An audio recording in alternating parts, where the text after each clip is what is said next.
daripada kotoran-kotoran harta. Maka Nabi dan keluarga-keluarga Nabi, ahlul bait Nabi, keturunan-keturunan Nabi, Habib Sayyid itu tidak boleh menerima zakat. Karena apa? Karena zakat itu ausahul mal, kotoran harta, kotoran harta. Maka mereka itu tidak diperkenankan dalam mazhab Imam Syafi'i untuk menerima zakat, tetapi boleh menerima hadiah saja. Hadiah, adapun zakat tidak boleh. Karena zakat itu secara bahasanya at-tuhur, anid danas, suci, bersih. Membersihkan harta kita daripada kotoran-kotoran harta. Jadi setiap harta itu yang sudah sampai haul dan nisab, maka di dalam haul dan nisab itu, di dalam harta tadi terdapat hak milik orang yang berhak. Jadi jangan sampai haulnya lah nyampe, nisabnya lah nyampe, tidak mengeluarkan. Karena secara hukum agama di dalam harta itu ada hak orang lain yang perlu kita berikan kepada orang-orang yang berhak. Wahia rabi'u arkanil Islam. Zakat itu adalah rukun keempat daripada rukun Islam. Mengucap syahadat, solat, puasa, zakat. Syahadat, solat, puasa, zakat. Nah, itu yang keempat daripada rukun Islam. Dia sering, kalau orang rajin baca Quran, sering kalau disebutkan zakat berarti juga disebutkan solat. Kalau disebutkan solat itu pasti sering beriringan dengan zakat. Aqimis sholat wa atuz zakah. Sering beriringan tuh antara solat dengan zakat. Kemudian fayajibu 'alal muslim, maka wajib zakat itu terhadap orang yang muslim. Wajib untuk membayarkan zakat tadi, baik budaknya, orang muslimnya budak kecil ataupun orang gila. Jadi orang gila tetap wajib zakat, budak kecil tetap wajib zakat kalau dia memiliki harta yang sampai haul dan nisabnya. Tapi yang wajibnya itu atas terhadap siapa yang mengelola harta tadi. Ada keluarga misalnya dia gila, kita yang mengelolanya. Nah, kita yang mengelola harta orang gila tadi mengeluarkan zakat daripada harta mereka. Atau ada anak kecil yang punya banyak harta, mungkin ayahnya meninggal kan, dia kaya ayahnya, hartanya miliaran, dia satu-satunya pewaris. Kita pamannya, kita datuknya, kita keluarganya bantu untuk mengelolanya. Nah, kalau sudah sampai haul, kita yang wajib, kita lah yang mengeluarkan harta daripada harta anak kecil atau orang gila yang tadi memiliki sampai kepada haul dan nisab. Kemudian wajib atas orang muslim mengetahui bagian-bagian harta yang akan dizakati itu. Kita harus tahu apa harta yang harta itu perlu wajib dizakati. Pertama, kemarin kan sudah saya jelaskan juga, kita ngambil lurus yang ada dalam kitab itu. Pertama an-na'amu, binatang ternak kemarin. Unta, sapi, kerbau, kambing. Itu unta, sapi, kerbau, kambing. Itu wajib dizakati. Kalau ayam enggak. Kalau yang misalnya ada beternak ayam, beternak ikan, itu tidak ada wajib zakat untuk peternaknya. Tapi nanti kalau dia jual, nanti ada bab zakat jual beli. Lain lagi nanti ada peraturan juga, ada caranya juga, tidak langsung beda. Zakatnya bukan zakat ayam, tapi zakat karena jual beli ayam, dagang ayam, jual ayam, nanti ada babnya. Kalau ayam itu sendiri tidak kena zakat. Ayam itu sendiri tidak kena zakat. Yang kena zakat yang punya banyak kerbau, sapi, begitu juga dengan kambing. Kemudian juga yang wajib zakat untuk emas perak. Yang punya emas, yang punya perak, yang sudah sampai haul dan nisabnya, itu juga wajib dikeluarkan zakatnya. Pasti selain dengan emas perak enggak. Yang punya permata, itu tidak kena. Yang punya berlian tidak kena, yang punya kena zakat cuma emas dan perak. Kemudian orang yang tijarah, pedagang kalau dia berjualan itu dia wajib zakat, kecuali kalau dia jual emas, kecuali dia itu punya toko emas, dia berdagang yang dijualnya adalah emas, itu tidak wajib zakat atas nama perdagangan, wajib zakatnya atas nama emas peraknya. Orang punya toko perak, orang punya toko emas, dia wajib zakat, wajib zakatnya atas nama karena dia punya emas dan perak. Tuh. Kalau orang pedagang selain daripada pedagang emas dan perak, itu wajib zakat kalau sudah sampai haul dan nisabnya, walaupun cuma jual sayur, walaupun cuma jual ayam, cuman tidak ada langsung zakat, ada tata caranya kapan dia sudah sampai haul, kapan dia sudah sampai nisab, itu baru dikeluarkan zakatnya. Kemudian warrikaz, dan yang selanjutnya daripada yang wajib dizakati itu adalah harta karun. Rikaz itu harta karun. Kalau kita bertemu dengan harta karun, kita wajib mengeluarkan zakat daripada harta karun. Tapi dengan syarat harta karun itu min dapinil jahiliyah, yaitu harta yang ditemukan daripada masa-masa jahiliyah ke bawah. Kalau baru 300 tahun, baru 100 tahun belum diketahui dengan tanggalnya. Misalnya ketemu emas yang baru berumur 90 tahun, baru berumur 75 tahun zaman merdeka, nah itu belum, karena itu bukan pada masa zaman jahiliyah. Kemudian wal ma'din, pertambangan, nambang emas dan nambang perak, bukan nambang batu bara. Kalau kita punya tambang emas, kalau kita punya tambang perak, nah itu kalau sudah sampai haulnya maka diwajibkan untuk zakat. Tapi kalau tambang batu bara enggak, tambang emas yang kena. Kemudian wal muasyirat, makanan-makanan pokok, beras, apalagi gandum, itu juga nanti wajib dizakatkan kalau sudah sampai nisabnya. Kemudian buah-buahan sebagian, cuman tidak galo-galo ya. Apa buahnya yang wajib zakat? Apa namanya, kurma dan anggur. Kalau kita punya kebun kurma, itu wajib zakat. Kalau kita punya kebun anggur, itu wajib zakat. Selain daripada itu tidak wajib zakat. Kebun sawit tidak wajib zakat. Kebun duku tidak wajib zakat. Kebun duren tidak wajib zakat. Kemudian wala zakata, maka tidak ada wajib zakat pada selain daripada yang demikian itu, daripada binatang-binatang dan daripada apa tadi yang disebutkan di atas tadi. Syaratnya wajib zakat itu 1 tahun. Haul yang dihitung adalah tahun hijrah. Jangan, kadang kebiasaan kita di kampung itu zakat itu cuma setiap hari bulan Ramadan.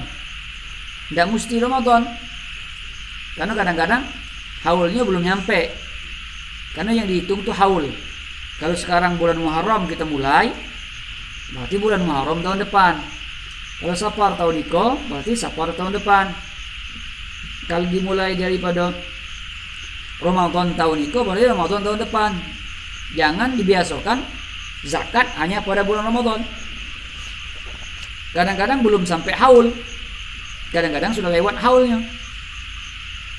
Karena kita cuma berpatokan kampung seperti itu. Tidak tahu lah kalau di Siko. Kalau tempat saya itu macam tu. Kalau dekat puasa lah banyak zakat. Kalau dekat ayo lah banyak zakat. Zakat itu apakah harus di bulan Ramadan? Tidak. Zakat itu dihitung 1 tahun. Kalau kita mulai misalnya megang emas bulan Muharram tahun ini, berarti 1 tahunnya bulan Muharram tahun depan. Kalau kita mulai berdagang tahun ini bulan Muharram, maka 1 tahunnya bulan Muharram tahun depan.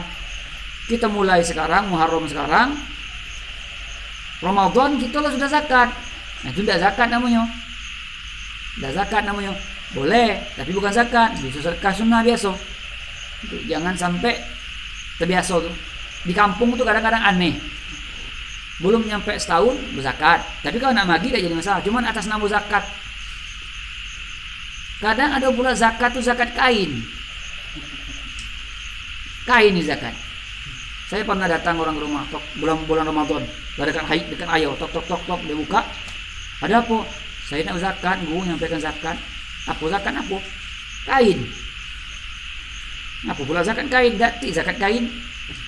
Saya balikkan ke dia. Dah ada zakat kain, karena zakat tuh emas, perak, duit, apalagi zakat tumbuh-tumbuhan tadi yang saya sebutkan, zakat binatang ternak. Kalau dia lah kemang bulu gedong, zakat kain tu sudah seperti apa namanya kok lumrah, lah banyak macam tu orang berzakat dengan kain. Emang kain tu kita makan untuk zakat ni? Tak ada orang makan kain, tak ada orang belanja pakai kain. Apa kain tu yang dijadikan zakat?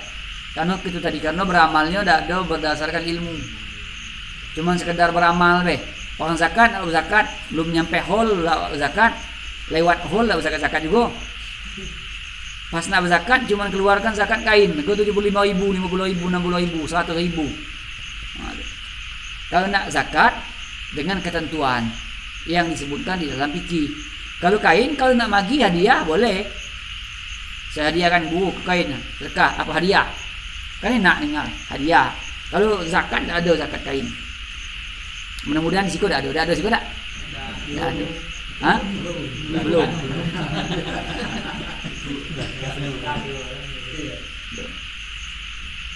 Dan disyaratkan dalam zakat itu haul, yaitu 1 tahun. Sebelum 1 tahun tak wajib zakat, walaupun lebih duitnya. Duit lah miliar-miliaran, tapi belum 1 tahun, belum. Tapi kalau nak mengeluarkan boleh. Sedekah sunnah jadinya. Kalau setahun wajib. Jadi kalau sebelum setahun nak bagi orang silakan, nak wakaf silakan, nak hadiah silakan, nak sedekah silakan. Belum setahun. Tapi kalau setahun wajib jadinya. Walaupun kita duit punya sudah 25 miliar. Sehari dapat mungkin apa namanya 10 juta sehari kan. Hitunglah sama 360 hari misalnya tak berapa miliar kita pegang duit. Kalau belum nyampe setahun belum wajib, walaupun duitnya banyak. Lah setahun baru dikeluarkan daripada zakatnya 25% daripada 2,5%, bukan 25, 2,5 daripada 1 miliar tadi. Tidak banyak dah tu. Kalau 1 juta semiliarnya apa namanya? Kalau 1 juta 2,5 nya berapa? Cuman 25.000. Kalau 1 miliar? Dah banyak kan 250. 1 miliar 2.500.000 tak? Hah? 25 juta 25 juta dari 1 miliar. Pokoknya 2,5 kan, bukan 25. Kalau 25% besar 25%. Kalau 1 miliar berarti 250 juta 250. Berarti 25 juta berarti. Dari 1 miliar tu 25 juta keluar. Berapa 25 juta? 1 miliar tu tak kuat rasanya masih. Setahun kan. Kalau dah kita keluar kita berdosa. Wajib hukumnya. Sama dengan semayang. Jadi jangan semayang kita anggap wajib, dan semayang kita berdosa, puasa. Cuman zakat kadang-kadang kita remeh be. Nah, itu jangan sampai seperti itu. Karena zakat itu juga wajib. Zakat itu membersihkan harta kita, karena zakat itu adalah apa namanya kotoran daripada harta yang harusnya kita berikan kepada orang-orang yang berhak. Begitu juga wa yushtaratu wa kaza yushtaratu, begitu juga disyaratkan di dalam duit. Jadi sebenarnya di dalam hukumnya sebenarnya emas perak.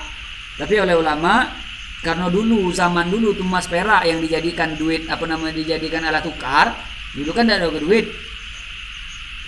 Apa namanya dinar dan dirham dulu belanjanya. sekok duit emas, sekok duit perak, duitnya tuh emas sekok, perak sekok, itulah cuman. Kalau sekarang kan sudah pakai duit, tidak ada lagi pakai emas, maka duit wajib tak zakat, wajib zakat. Kalau sudah sampai haulnya, sampai nisabnya, megang duit, sudah wajib zakat daripada duit tadi. Wat tijarati, begitu juga dengan zakat perdagangan. Dan disyaratkan sampai nisabnya. Kalau belum nyampe nisab tak wajib, walaupun lah setahun.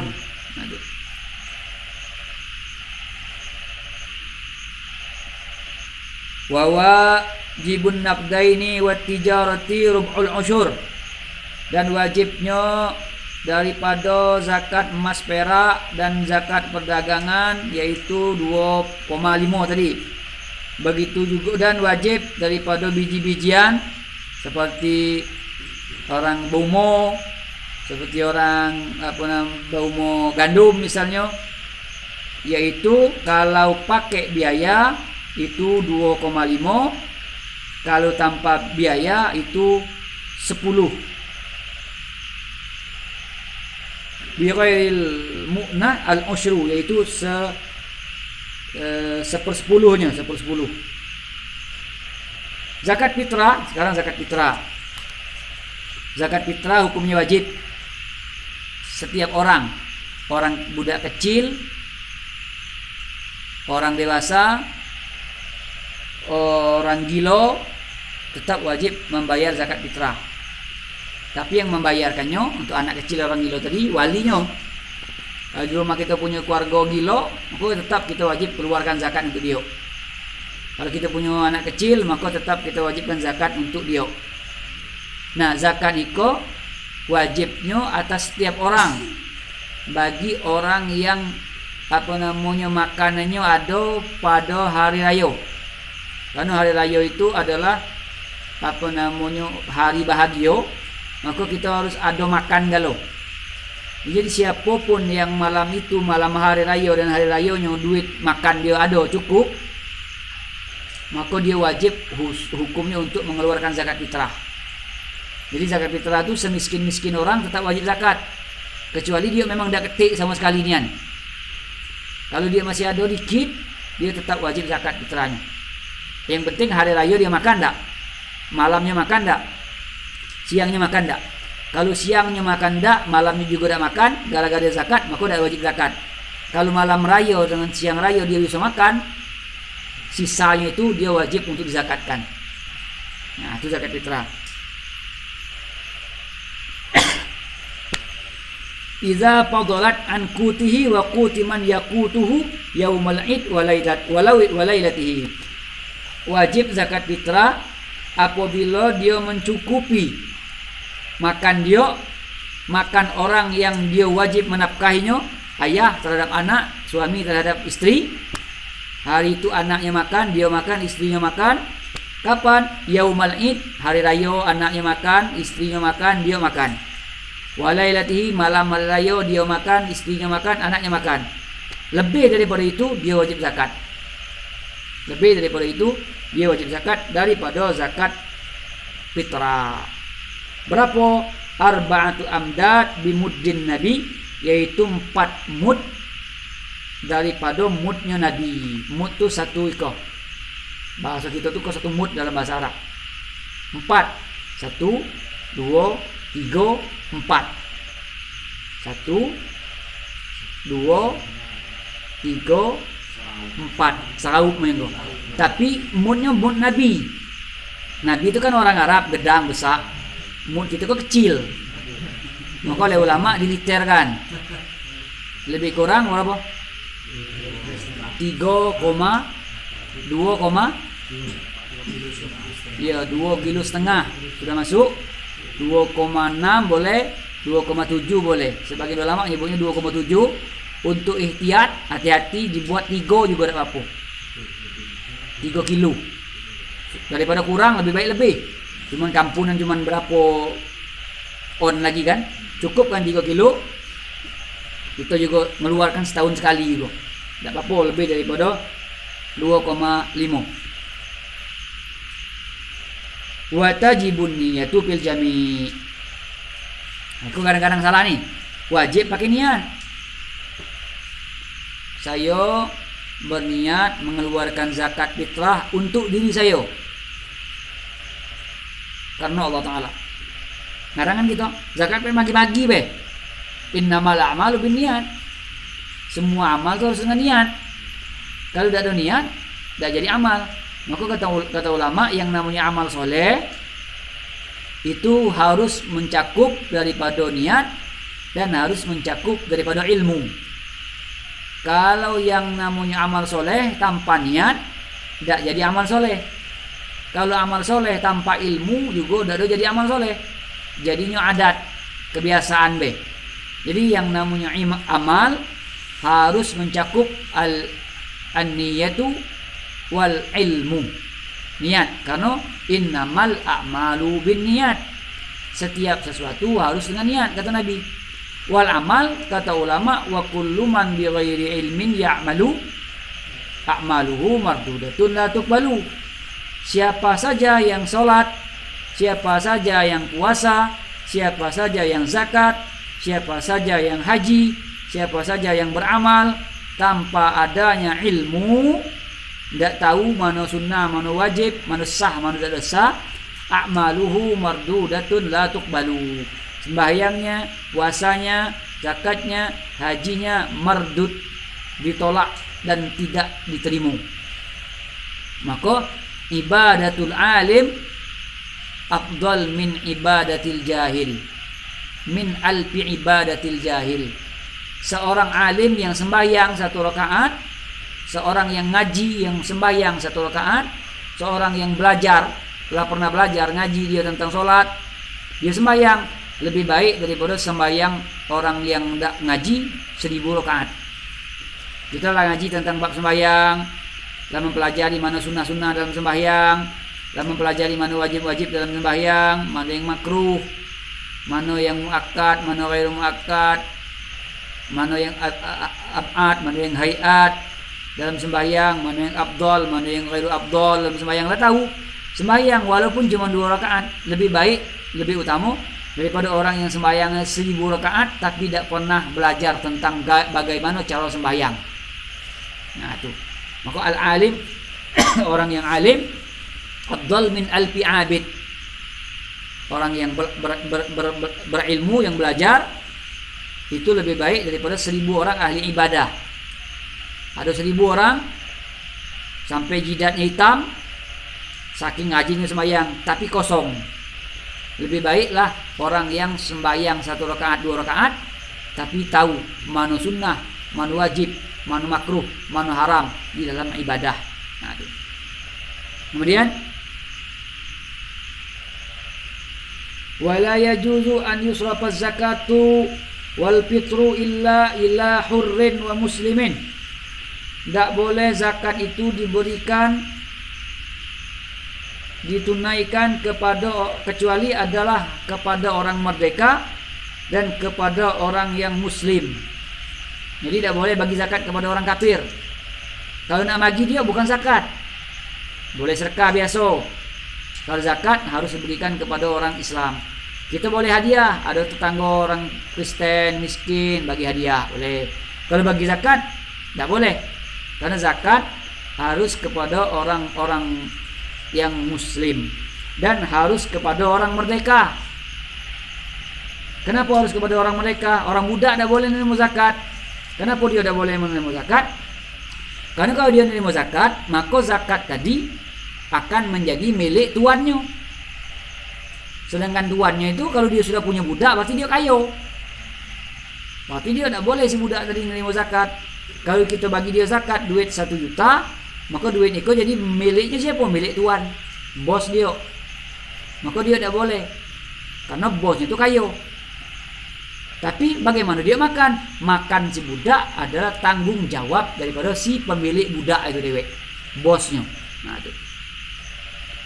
Muttasifin bisifati ahadil asnaf, yang disifatkan dengan sifat daripada asnaf-asnaf yang 8. Kal fakir, seperti orang fakir. Orang fakir itu kerjanya adalah dikit, makanya penghasilannya dengan kebutuhan dia kurang, fakir. Miskin agak naik dikit pas-pasan, kurang-kuranglah dikit, itu miskin. Itu boleh menerima zakat. Nah, yang sekarang kadang-kadang itu yang agak keliru dikit, zakat kepada guru. Dalam mazhab kita tidak boleh zakat kepada guru. Kalau dianggap guru itu adalah sabilillah, kan kadang-kadang dengan alasan apa? Kenapa guru ini mau zakat? Guru adalah fisabilillah. Tidak. Guru itu memang maknanya termasuklah guru itu orang yang fisabilillah. Tapi di dalam zakat, untuk fisabilillah itu adalah orang yang betul-betul berjihad, perang melawan kafir karena menegakkan li'ila'i kalimatillah. Mereka lah orang-orang fisabilillah yang boleh menerima zakat. Kalau guru itu tidak termasuk daripada fisabilillah yang ada di zakat itu, maka guru tidak boleh menerima zakat. Kalau dia dianggap sebagai fisabilillah. Tapi kalau dia miskin, boleh. Kalau dia fakir, boleh. Kalau dia amil, boleh. Entah di situ. Kalau bagian daerah saya itu, guru-guru itu dibagi zakat. Guru zakat, guru zakat, guru. Kenapa saya dapat juga zakat? Guru kan guru, fisabilillah. Tidak masuk dalam mazhab Imam Syafi'i. Yang namanya fisabilillah itu adalah orang yang berperang fisabilillah, yang masuk di dalam bab zakat. Guru, mobilnya ada, rumahnya elok, penghasilan ada, dengan alasan fisabilillah dapat menerima zakat. Masih banyak orang yang berhak daripada dia. Nah, itu hati-hati tuh. Entahlah di sikau, mudah-mudahan sikau tak. Sebenarnya seperti itu. Guru tidak termasuk fisabilillah dalam makna zakat. Memang guru itu termasuk orang yang menegakkan agama, orang yang menghidupkan agama. Secara maknanya dia termasuk orang fisabilillah, orang yang menegakkan agama. Para pegawai syara, pak imam, secara maknanya memang termasuk fisabilillah. Tapi di dalam bab zakat, yang dimaksud fisabilillah itu adalah orang yang berperang fisabilillah. Nah, dialah yang berhak menerima zakat. Nah, kalau guru-guru tadi, pegawai syara tadi, misalnya dia memang miskin, ya bukan karena dia gurunya, bukan karena dia ustadznya, tapi karena dia adalah miskinnya atau karena dia fakirnya, baru boleh dia menerima zakat atas nama itu. Kemudian wa kaunihi ghaira hashimiyin wala muttalabiin wala muttalabi wala maulan lahum. Dan tidak boleh Bani Hashim, tidak boleh Bani Muttalib. Habib Fauzi tidak boleh menerima zakat. Tidak boleh. Kalau dia miskin, dia kita bagi hadiah. Bagi hadiah. Boleh kita bagi hadiah. Beb, saya nak bagi duit hadiah untuk Habib. Berapa? 2 miliar misalnya. Silahkan. Tapi kalau zakat, jangan. Tidak sah. Tidak boleh. Haram hukumnya. Dia tidak boleh menerima zakat. Karena zakat adalah ausaful mal. Karena zakat itu adalah kotoran daripada harta. Kata Nabi, inna hadhihi sadaqat innama hiya usakhun nas. Sesungguhnya sedekah-sedekah, zakat-zakat itu adalah kotoran manusia. Wa innaha la tahillu li Muhammadin. Zakat itu tidak halal kepada Muhammad. Wala li ali Muhammadin, dan tidak halal pula kepada para keturunan-keturunan Nabi Muhammad. Kalau keturunan Nabi Muhammad Habibnya miskin, macam mana? Ya beri, jangan atas nama zakat. Tapi memang ada satu fatwa ulama, kalau miskin boleh. Kalau miskin nian, fakir nian, boleh. Tapi aulanya lebih baik, kata para ulama, kalau kita ketemu Habib yang miskin, berilah dia, tapi jangan atas nama zakat. Jangan atas nama zakat, tapi atas nama bantuan. Bantuan daripada sosial, atau sedekah sunnah biasa, atau hadiah, nak berapa bagi terserah. Tapi kalau zakat tak boleh. La tahillu li Muhammadin, tidak halal bagi Nabi Muhammad, dan tidak halal juga pada keluarga keturunan anak cucu daripada Nabi Muhammad sallallahu alaihi wasallam. Itu namanya zakat. Kemudian wa yajibul isti'abu al-mawjudina minhum, dan harus mencari bantuan orang yang ada di situ, dicari. Siapa yang kira-kira orang-orang yang berhak yang layak untuk menerima daripada zakat. Habis tentang zakat secara garis besar yang kemarin sudah kita jelaskan juga. Sekarang kita masuk lagi kepada bab haji. Bab haji mungkin kemarin belum dijelaskan, belum pernah saya jelaskan. Jadi sekarang kita masuk haji dan umrah.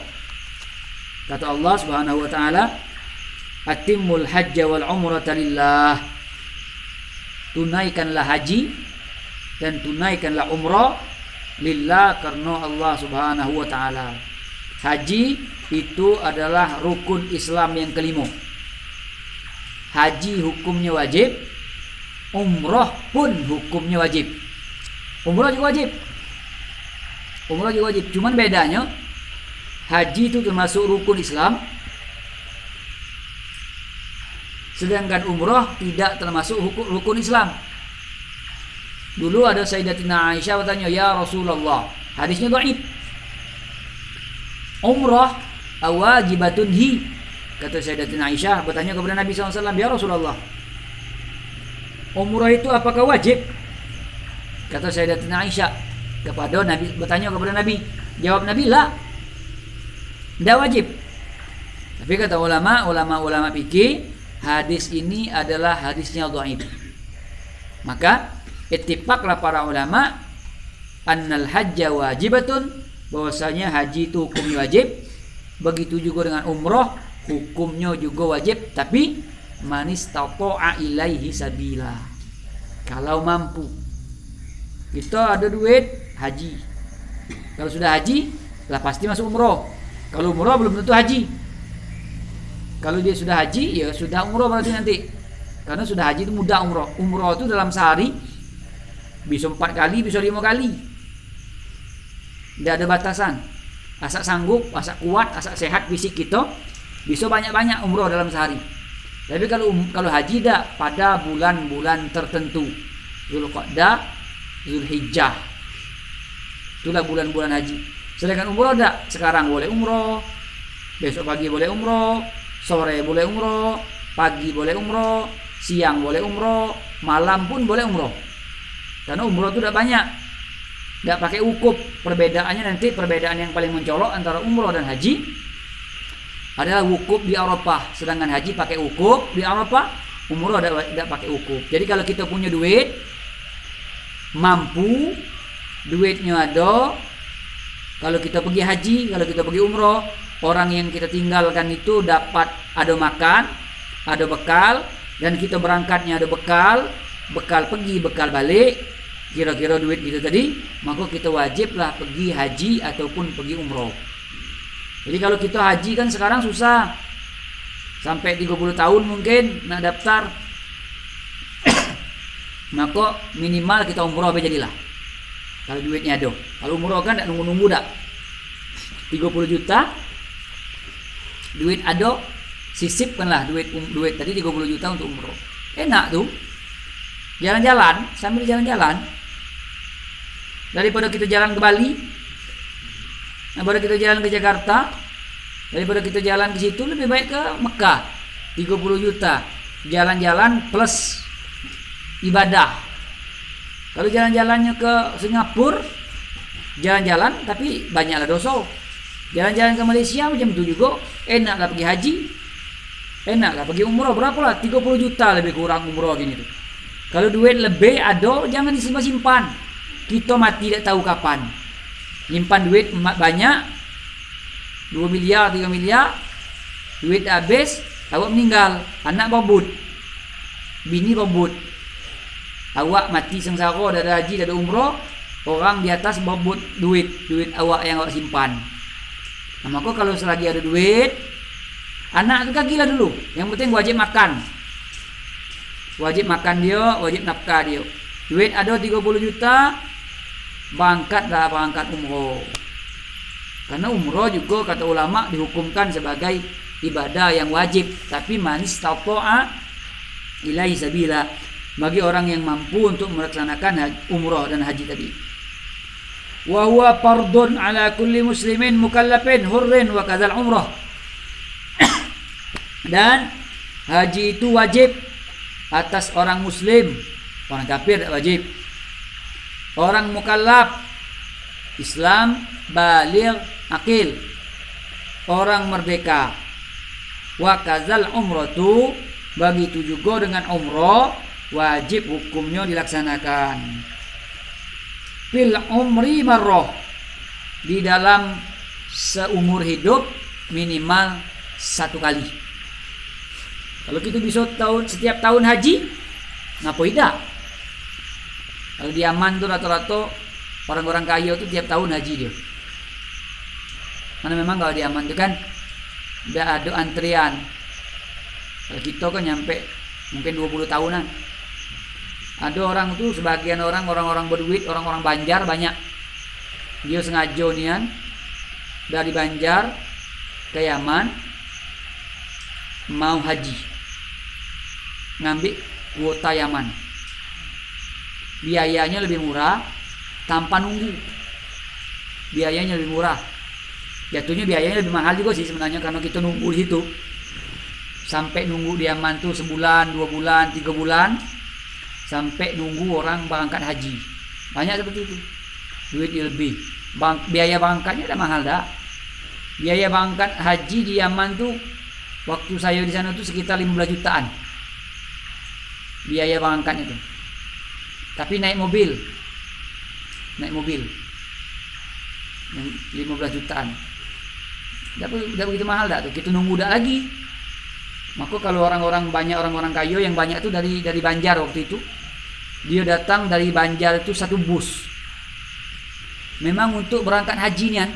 Karena kalau dia nunggu dari Indonesia kan, seberapa pun duit kita, walaupun haji plus, kita tetap antrian. Ke Yaman dah.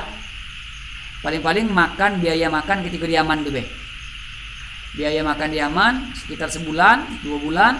Kemudian cari trapelnya, berangkat tahun itulah, berangkat ke Mekah untuk haji. Kalau umroh, kalau dari situ paling-paling makan duit 7 juta 8 juta cuman. Kalau umroh. Haji sekitar 15 jutaan ketika itu.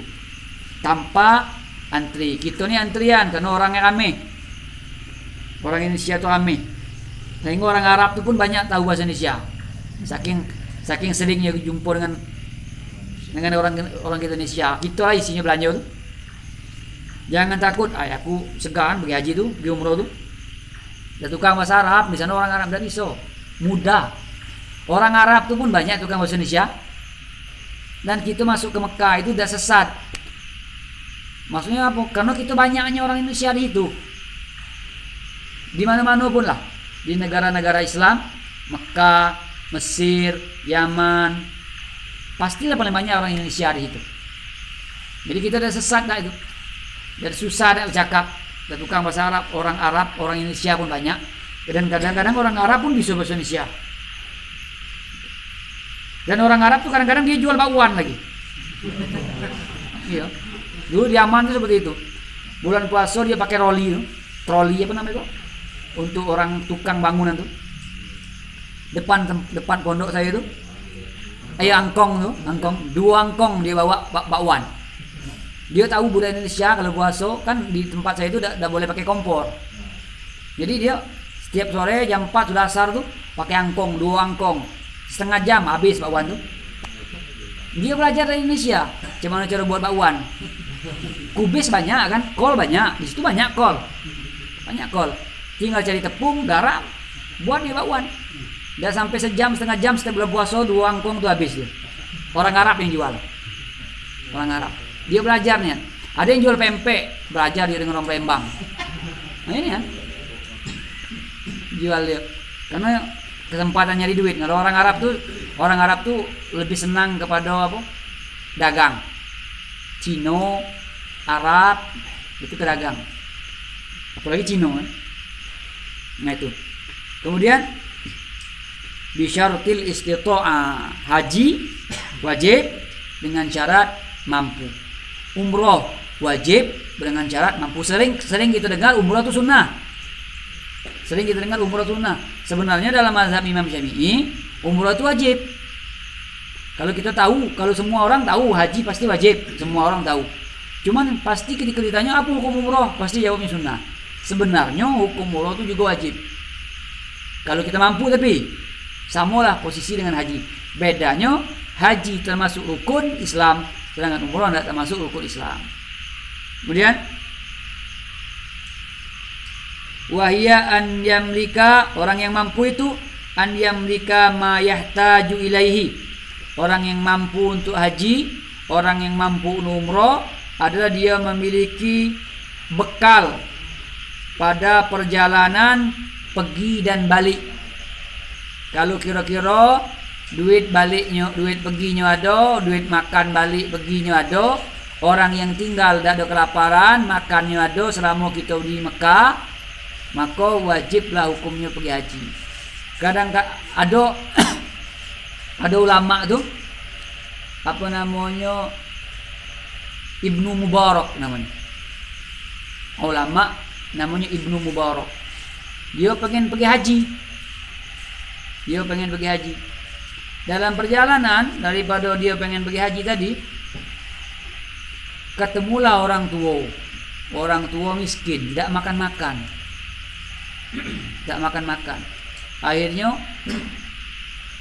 Ibnu Mubarak tadi duit biaya untuk dia pergi haji tadi diberikan kepada orang tua miskin tadi untuk makan.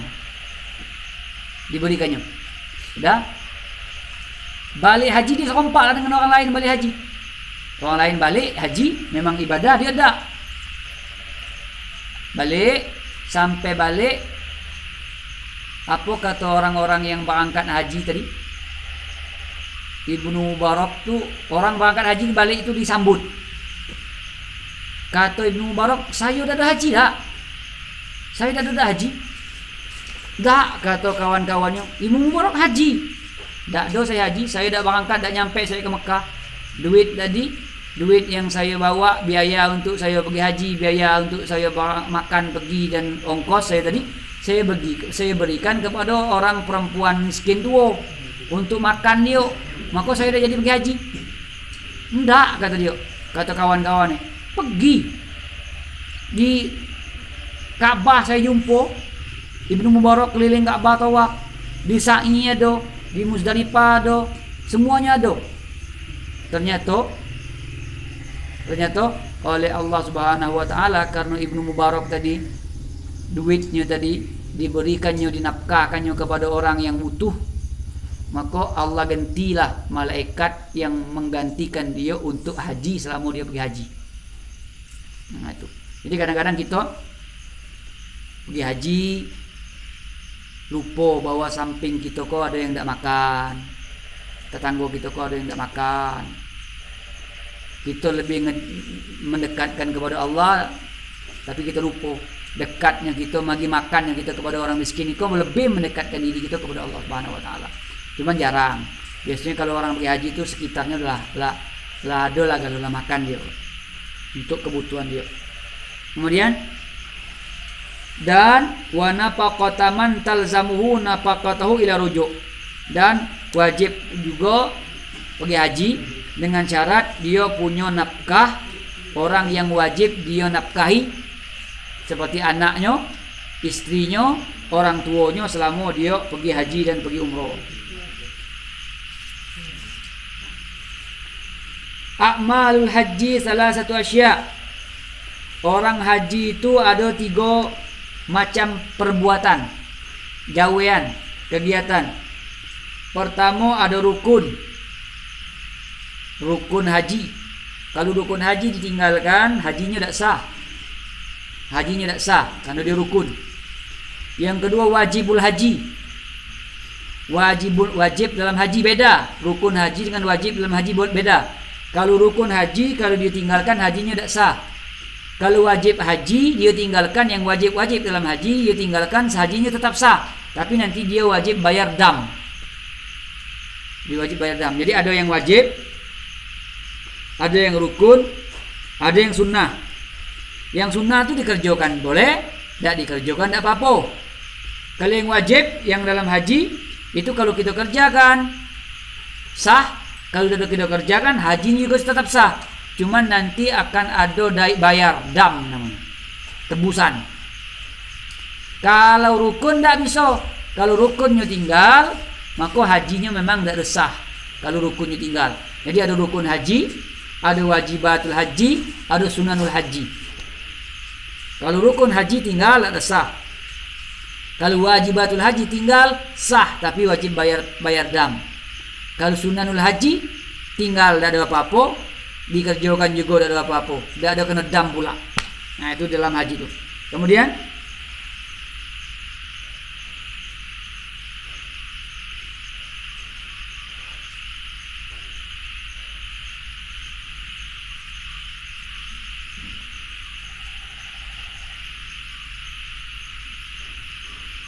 arkanul haji, dan maka rukun haji itu ihram. Sering kita pakai nengok orang putih, pakainya itu pakaian ihram, orangnya disebut dengan muhrim. Muhrim, pakaiannya pakaian ihram, orangnya itu disebut dengan muhrim. Nah kadang-kadang kita kalau salaman dengan cewek, maaf ya kita bukan muhrim, salah. Muhrim itu adalah orang yang ihram. Kalau nak salam dengan cewek, maaf ya, kita bukan mahram. Antara cewek dengan kita yang boleh nikah dengan dia, kita boleh nikah dengan seorang perempuan. Berarti antara kita dengan yang perempuan boleh nikah, namanya bukan mahram. Kadang-kadang orang tidak tahu salaman. Kenapa tidak boleh salaman? Karena kita bukan muhrim. Salah kata-kata itu. Balik. Bukan muhrim. Muhrim itu adalah orang yang ihram, orang yang mengerjakan ihram. Kalau antara laki-laki perempuan bukan kata-kata bukan muhrim, tapi bukan mahram. Tuh, hati-hati. Kadang-kadang ustadz tuh, kadang-kadang guru tuh, gak boleh salaman laki-laki perempuan karena dia bukan muhrim. Salah. Ada juga kejadian seperti itu. Seorang ustadz, jadi ketika berbicara tentang laki-laki perempuan, ada seorang ustadz ngomong laki-laki perempuan yang bukan mahram itu tidak boleh bersalaman, kata ustadz tadi. Ada pula ustadz juga sikok nyalai, bukan mahram ustadz, bukan muhrim, salah mahram. Awak lah salah, nyalai orang pula kan. Jadi yang betul adalah bukan mahram. Kalau bukan muhrim itu orang yang sedang ihram. Nah pakai baju putih, pakai kain handuk putih, nah itu orang itu berarti dalam keadaan ihram. Nah ihram itu termasuk rukun haji. Ihram itu minal miqat. Miqat itu nanti ketika kita pergi haji ada miqatnya. Mulai dari miqat itu baru dia bisa pergi haji. Miqat itu nanti ada dua. Ada miqat ada miqat makani, ada miqat Mikot makan di tempat. Ada mikot itu mulainya di tempat. Ya, seperti yalam lam, namanya tempatnya tadi. Ada mikotnya itu mikot zamani. Mikot zamani itu dimulai daripada bulan haji. Dia mulai ihram pada mulai masa haji, bulan haji. Mulai Zulqa'dah boleh sudah ihram. Berarti dia pakai mikotnya namanya mikot zamani. Agak sulit dikit, lama masanya. Yang lebih enak sering dipakai orang tuh miqatnya miqat makani. Ketika melewati dari Indonesia ke Mekah nanti ada namanya tempat namanya Yalam Lam. Nah ketika dia Yalam Lam itulah baru dia niat nawaitul hajja wa ahramtu bihi, nawaitul hajja wal umrata wa ahramtu bihi lillahi ta'ala. Dia berniat saya berhaji dan umrah dan saya ihram karena Allah Ta'ala di mikot tadi tempatnya. Kalau kita sembahyang, permulaan sembahyang itu ketika niat Allah. Ketika kita puasa malam, ketika kita haji di mikot, mulai niatnya. Kalau kita sembahyang, usolli fardhul maghribi salah rakaatin imaman atau makmuman, Allah. Itu permulaan sembahyang tadi, niatnya di situ. Kalau kita puasa, mulai dari sudah maghrib sampai sebelum subuh. Saja aku puasa besok pagi. Nah, kalau haji di mana tempat mulai niat? Di mikot. Mikot itu sebuah tempat.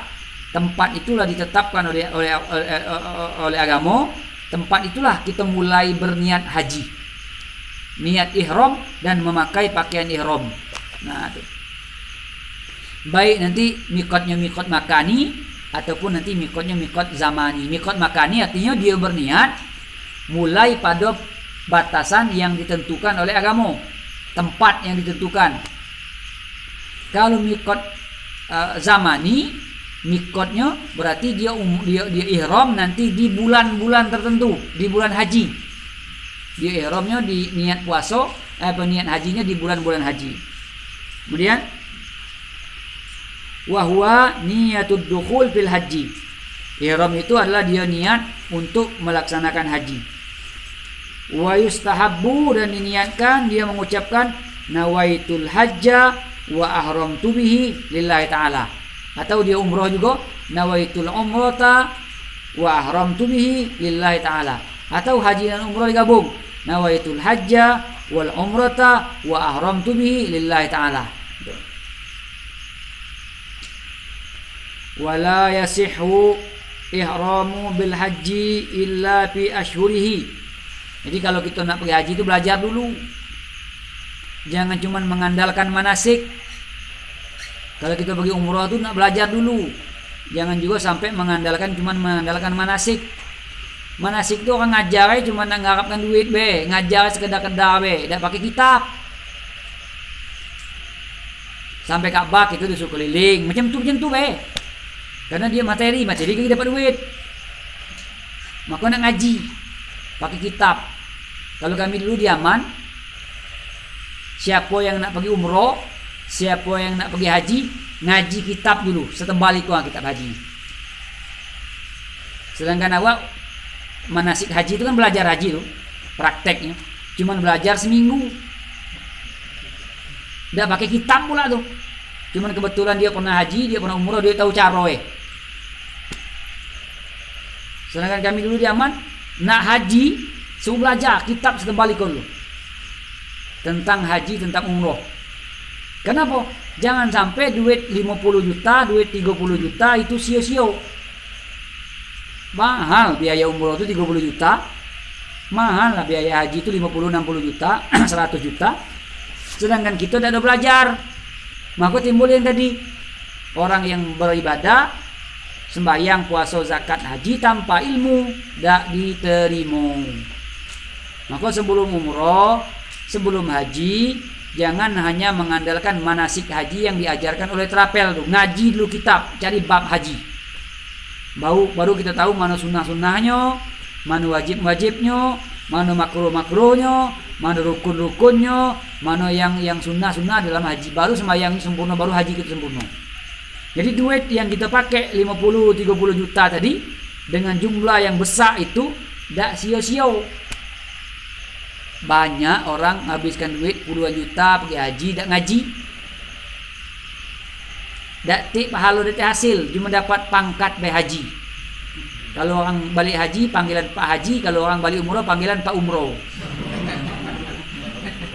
Pak Haji kan balik haji Pak Haji. Dia balik umrah berarti panggil Pak Umroh kan. Cuma dapat pangkat deh. Titel tu pun juga cuman kita lah yang make. Cuman kita lah. Haji bawa sekali tersah tidak. Haji. Duit halal tidak. Haji pakai ilmu apa tidak. Balik dapat titel Al-Hajj. Orang yang haji. Bapak haji. Orang Arab itu tiap tahun haji. Tak ada di pangkal nama itu haji si A, haji si B, tak ada. Habib Salim, guru saya Habib Salim Syatiri itu tiap tahun pergi haji. Duit ada, harta banyak, ilmu ada, tiap tahun. Tak ada pula dipanggil Haji Salim, tak ada. Mungkin kita haji baru sekali, betul tidak lah, salah pula, banyak lah apanya, cuma ngikut-ngikutan be. Bangga dengan haji. Kalau dah ada haji tak jadi nyalon. Dah dipanggil, tak pula dah dipanggil. Mana nama aduh saya ketemu macam tu. Manggil nama datik nama haji, protes. Mana haji datik? Haji. Jadi tingkat keikhlasannya tu lah kena. Tak ada tidak pahalanya. Karena dah ikhlas, karena pengen dipanggil, pengen dimuliai, pengen diagungi dengan nama haji. Tambah pula hajinya tanpa ilmu. Tambah pula hajinya tanpa ilmu. Orang Arab tu Boleh dikatakan tiap tahun haji. Dan do pula bersebut haji itu. Cuma tidak berarti haram, tidak berdosa, dah. Cuman dikhawatirkan ketika kita nyebut haji itu, kita dikhawatirkan kita bangga dengan haji, membanggakan, aku nih haji, kau belum. Itu yang dikhawatirkan. Kalau kita selalu mengingat-ingat, nah itu timbulnya itu kesombongan. Kamu belum haji, aku sudah haji. Aku yang layak jadi imam, akulah haji, kamu belum. Aku yang layak jadi itu, aku yang layak, aku harus mulia, akulah haji, kamu belum. Sampai kalau nyebut nama harus pakai haji. Dah ada haji marah, negur. Ngapa dah mau aku datang haji? Itu kalau kita. Padahal haji baru sekali, tak sah, tidak. Orang haji lah puluhan kali, pakai ilmu dan dijamin sah. Dah ada pula bangga main itu kalau gitu. Cuman tidak boros, dah. Jangan pula dilarang. Kau ngapo dah boleh pakai haji, kata tidak boleh. Label haji kita tempelkan di nama kita, boleh. Cuman itu tadi bayangan seperti itulah. Kalau nak merendah, tawadhu, tidak perlu bio-bionya. Nak bertempel.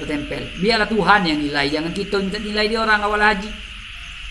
Sama dengan titel DRS, SPD, MPD, DR, tidak perlu ditulis.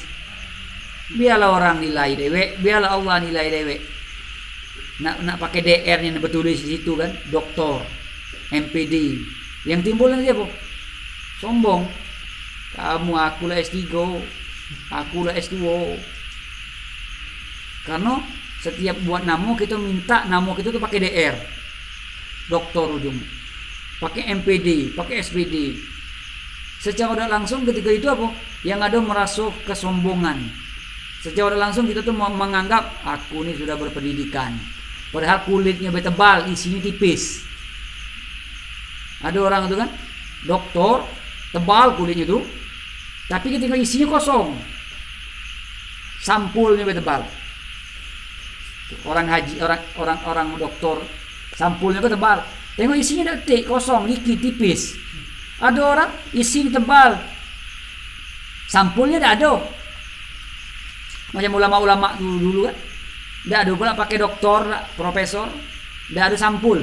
Cuma isinya tebal. Kalau nak lebih enak lagi, kulit tebal, isi tebal. Lah doktor, profesor, sesuai doktor, profesor dengan ilmunya.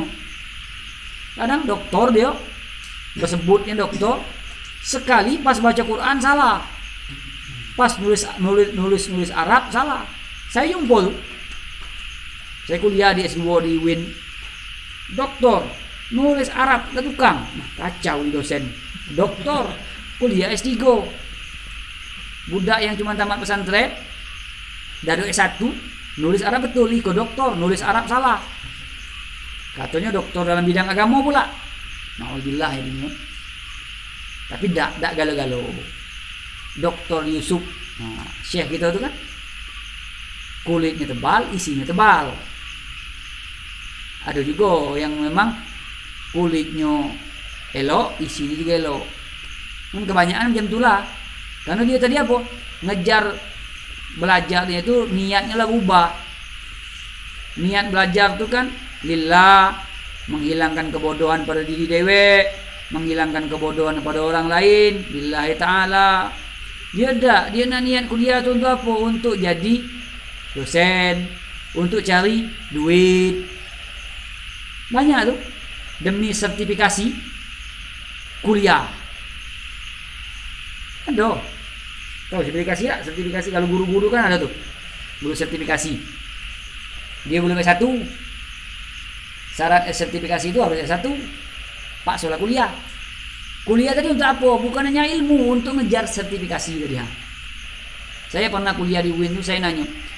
Saya ketika kuliah itu jurusan bahasa Arab. Di jurusan bahasa Arab itu cuma satu kelas. Cuma satu kelas. Isi cuma 30 orangan. Ada jurusan PAI itu 8 kelas.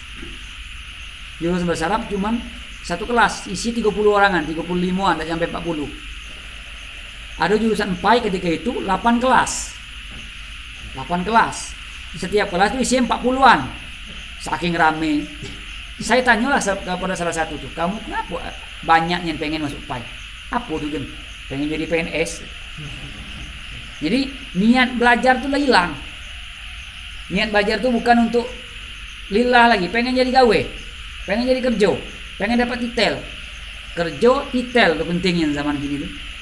Ini kok ilmu nomor 2. Kalau sudah punya titel, walaupun dati ilmu, apa namanya, diagungin orang kalau di pasar tuh. Di pasar tuh, di bagian daerah pasar, daerah Kelana, daerah apa tuh.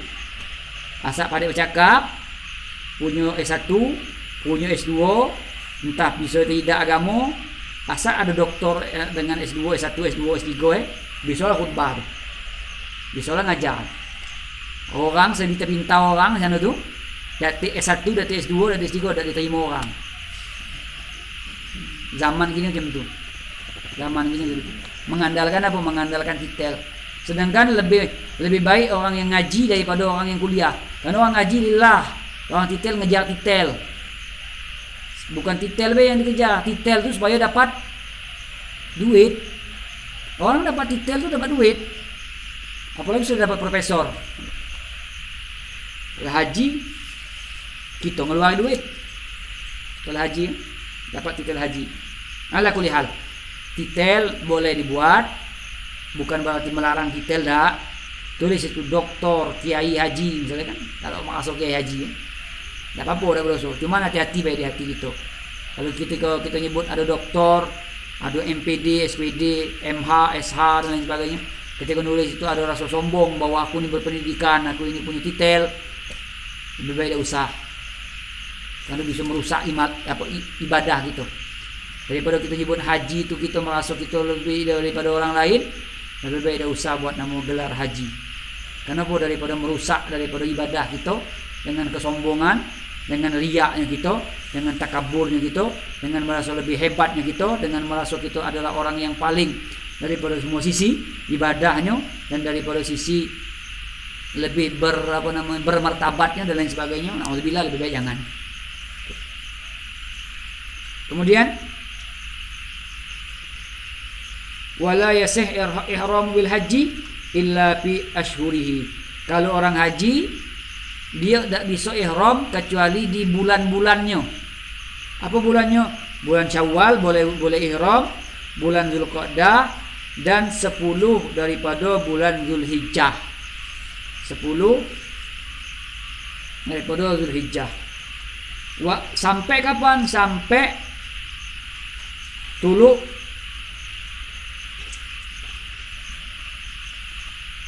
apa namanya, terbitnya fajar pada hari nahar. Dan sebagian daripada rukun haji wukuf di Arafah, itu bedanya. Beda haji dan umroh. Kalau umroh tidak pakai wukuf, kalau haji pakai wukuf. Wukufnya di mana? Di Arafah. Kenapa disebut dengan Arafah? Salah satunya Arafah itu adalah kenal, bertemu. Maka disebut dengan Arafah. Di dalam satu riwayat juga padang Arafah itulah nanti yang menjadi padang mahsyar. Jadi ketika kita meninggal, masuk kubur, bangkit di padang mahsyar, maka kata ulama yang mahsyar itu, yang dimaksud mahsyar itu nanti padang Arafah itu yang dijadikan oleh Allah sebagai padang mahsyar. Iya. Di antara Safa dan Marwah. Kemudian halak wa tahsi wa halak wa taksir. Lagi.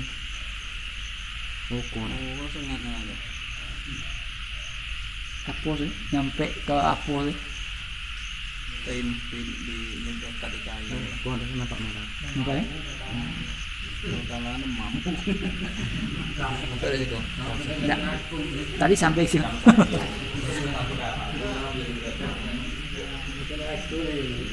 Demam dikit, lah kan.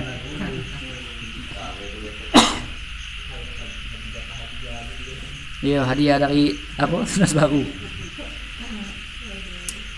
Kemudian maka orang umroh itu sekarang balik haji itu botak. Nah, nanti Itu termasuk daripada rukun haji. Dia disuruh untuk halak itu botak, atau taksir. Taksir tu mendekkan gunting be. Yang paling elok tu halak. Yang paling elok tu botak nian. Man halaq ra'sahu mayan. Man halaq ra'sahu arba'ina yauman fi yaumil arbi'i fatahallahu alaihi putuhal arifin.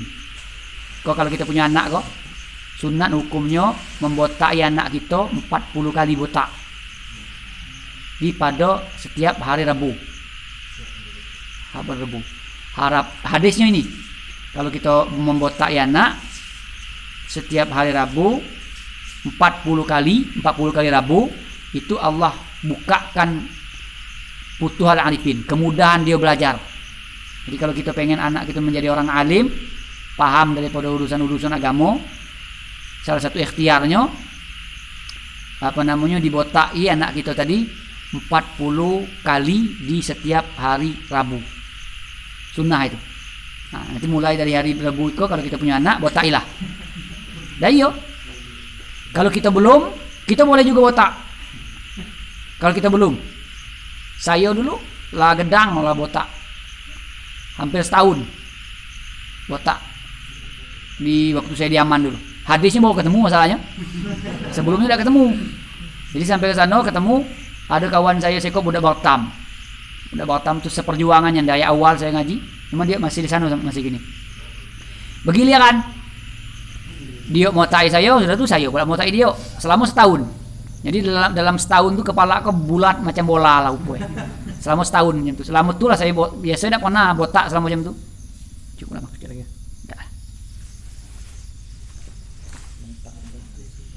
Selama aku tidak pernah botak selama setahun. Nah itu botak setahun. Jadi kalau kita punya anak, kita pun boleh juga.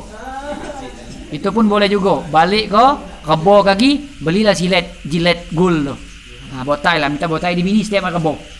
Setiap hari kebo botak sampai 40 kali. Mudah-mudahan dengan botak tadi, dengan mengamalkan hadis tadi, tapi hadis sebenarnya dhaif.